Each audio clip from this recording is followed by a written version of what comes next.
All right, welcome back everyone. My name is Pritesh here with Kaizen Crypto, bringing you guys another video. Today's date is Thursday, August 15th, and we are going to be taking a look at a few different topics that I have for you here. So to get started, I would just like to say, if you are new to the channel, thank you so much for tuning in. I really do appreciate you watching this video, and all the content on this YouTube channel is meant for information purposes. We talk about cryptocurrency projects, different altcoins, investing, trading, all that stuff can be found here at Kaizen Crypto. So if you do find value from these types of videos, definitely be sure to hit that subscribe button. That way you can stay tuned for future videos and you can stay up to date with my content. Also, be sure to drop a like. It definitely does help me out. It lets me know that you found value and it helps me put out more engaging content for you. So to get started, I've got a few articles that I've got pulled up for you here. So we're going to be taking a look at a Ponzi scheme that has been uncovered here in China. We're going to be taking a look at this. Not going to be talking too much about the details of it.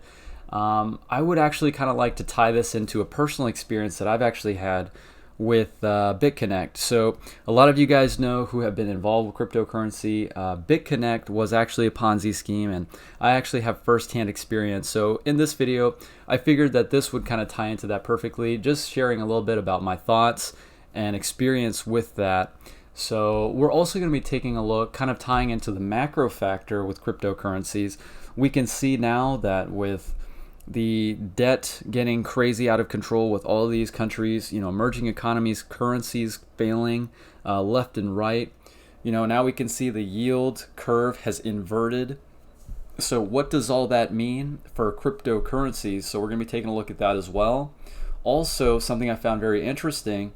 So tying into the macroeconomic standpoint, so Iran actually, because they have been sanctioned by the United States, there's a company in Iran who's actually accepting donations in cryptocurrency.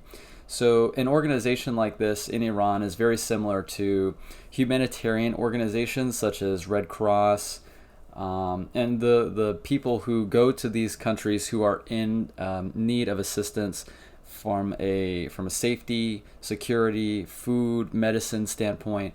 So they are actually accepting their donations in cryptocurrencies in order to bypass those United States sanctions. And then lastly here, last bit of news, this is actually going to be tying into what we're seeing now with people's thoughts and opinions going into the 2020 election. I'm a United States citizen. I know many of you are as well. So what does the 2020 election mean for the stock market, for cryptocurrencies? We can see here that Donald Trump obviously is very confident about the future of the United States economy. However, the growth has been very much an illusion. I don't think that we can really trust a lot of the data that has been given to us on mainstream media and the like. So we're going to be taking a look at that as well. So to get started, guys, let's go ahead and go back to our main article here. This is the Ponzi scheme that has been uncovered in China. So just to give you guys a little bit of background about this article, so millions of investors were scammed out of $3 billion roughly. The token itself, or the name of the project, was called Plus Token. And essentially, they, like a lot of these Ponzi schemes that we see in cryptocurrency, guys, unfortunately there's still plenty of bad actors here in the space. They are actually trying to dump these funds that they were able to swindle out of these investors on exchanges. And the beauty of blockchain and Bitcoin in the sense that you can actually go back and trace the transactions of these cryptocurrencies because it's on an immutable ledger throughout the entire network. So everybody who's running a node can see these transactions. So a little point I've got highlighted here, so it's saying the Plus Token scheme was identified as being the largest single incident of loss in a recent summary of 2019 crypto-related theft from blockchain security firm CipherTrace, having purportedly defrauded investors of $2.9 billion. So it's very unfortunate for those who are involved in this type of event. And tying into that, I just wanted to share with you guys a little bit about my personal experience. I was actually involved with BitConnect, and I was a very young and new person in cryptocurrency. I mean, I'm a very young person to begin with, so my lack of experience led me to make some very uninformed and uneducated decisions. I was actually watching YouTube videos. Many of the YouTubers that I was watching included Trevon James. I was listening to there was this other guy who was promoting it. He's a black guy, curly hair. Just tell me his name if you know it. But these guys really got a bunch of people to follow their YouTube channels, and they were hyping up this project. And people like myself were gullible enough to try and get out of the system what they had, or similar to it. And that led to a lot of people being burned. Essentially, it was a pyramid scheme where the people who got in earliest were the ones reaping the most rewards from the ones who were getting in later. And, it was a very unfortunate learning mistake for me personally. I didn't let it stop me. I figured that I made a mistake and I wanted to learn from that. I didn't allow it to consume me. It was a very rough time period for me in my life. But, unfortunately, it happened. And, I just got to move on from it. But I just wanted to share with you my experience and a little bit about that. I know a lot of you have also had similar experiences, whether it's been from ICO scams or, you've had issues with social media where somebody has tried to send you Ethereum and they said that they would give you more back in return, for sending them X amount. And there's a lot of that here in cryptocurrency, and it's very unfortunate. So I would just like to say, if you guys do have any experiences like that you would like to share, I'm here for you. Definitely just let me know. If you wanted to keep it private in a DM, we could definitely do that. I'm here for you guys. If you wanted to talk about anything or if you wanted to seek some advice, I'm more than happy to share with you my opinion and what I would do, and we can kind of bounce ideas off each other. I'm an investor in this space, and I want to see you succeed just as much as the next person. I'm not here to try and shill or promote any type of project. I know a lot of these cryptocurrencies YouTubers actually do that, and they can do whatever they want, right? They have the right to do that. But for me personally, I've seen it happen where good guys lose a lot of money, and it's not fun. And a lot of people get hurt doing that. So enough of my rant there, guys. I appreciate you bearing with me, but if you do want to share anything like that, if you ever had a bad experience, I'm here for you. So just to put that out there. This right here, next article, moving on. So it's saying time for plan B. B is in the symbol for Bitcoin. So it's interesting to see that. We can see with the global macroeconomic standpoint, we see the United States stock market taking a hit. And this is only compounding the fears that many investors have with the ongoing US-China trade war. We can see that the yield curve has recently inverted, and this has historically been an indicator for a recession coming up in the near future. So let's take a look. I'm going to read a little bit through this article here. So negative yield bonds dwarf Bitcoin market cap. All right, so this represents $15 trillion worth of debt, or as Vanek Digital Asset Director Gabor Gubarks commented, this is 75 times the total Bitcoin market cap. It's time for Plan B, he adds. Whilst currently this phenomenon is certainly limited to European countries and Japan, all eyes are on the United States Federal Reserve to see if it follows the trend. Meanwhile, ex-chairman of the Fed, Alan Greenspan, told Bloomberg on Tuesday that there is no barrier to Treasury yields falling below zero. This prompted Bitcoin permabull Max Keiser to tweet that Bitcoin has no top because fiat has no bottom. So lend the government $100 and get $90 back. That is essentially what is happening now with bonds that are being held over a longer time period.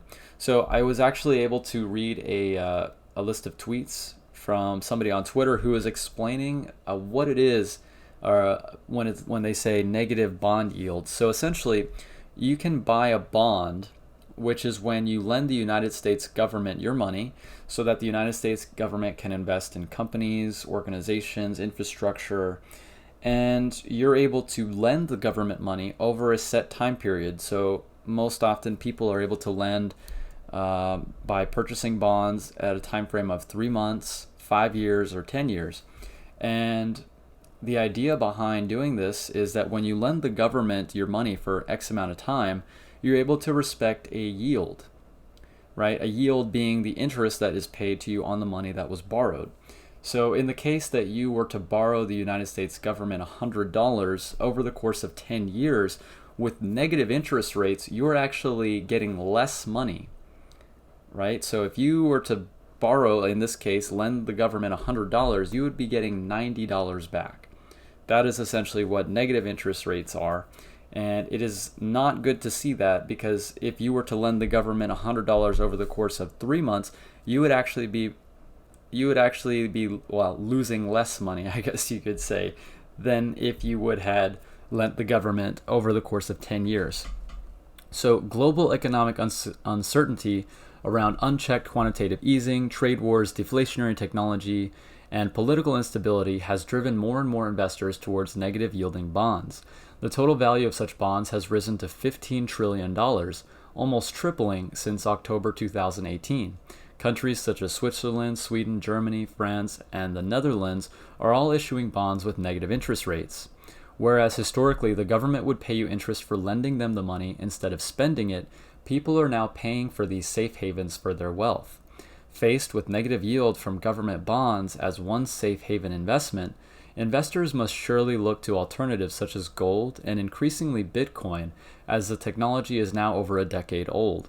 As Cointelegraph reported earlier this month, former Goldman Sachs executive Raoul Pal thinks the world is fast approaching a currency crisis and that Bitcoin will thrive in the next financial crisis due to its borderless, deflationary, and apolitical properties. So that is the narrative that we have for Bitcoin going in to 2020 and whatever the future might hold with the economy. So interesting to see that. I've got an article pulled up here also for those of you who are interested. This is from Iran. So Iran crypto devs launch platform for flood victims in light of US sanctions. So like I was saying earlier at the beginning of this video, so this is a not-for-profit organization. So it's the Iranian Red Crescent Society, which is a non-governmental humanitarian society within Iran. Now, you guys know that the United States has sanctions on Iran, essentially taking them out of the US dollar system. Now, what this means is that they are not able to receive money in US dollars, nor are they able to transact in it. So to circumvent this, they are actually taking advantage of cryptocurrencies, being that there is no central authority needed to verify the transactions because it is decentralized. So that's interesting to see that people are able to really, circumvent the currencies that are built by these governments.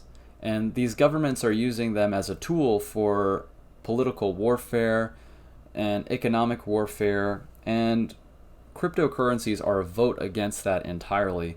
So it truly is a revolution. And last little topic here I have for you here. So for those of you who are in the United States, the 2020 election is coming up next year. So Donald Trump just tweeted recently, the United States is now by far the biggest, strongest, and most powerful economy in the world. It is not even close. As others falter, we will only get stronger. Consumers are in the best shape ever, plenty of cash. Business optimism is at an all-time high. So, do you guys believe that? Do you feel the same way as Donald Trump?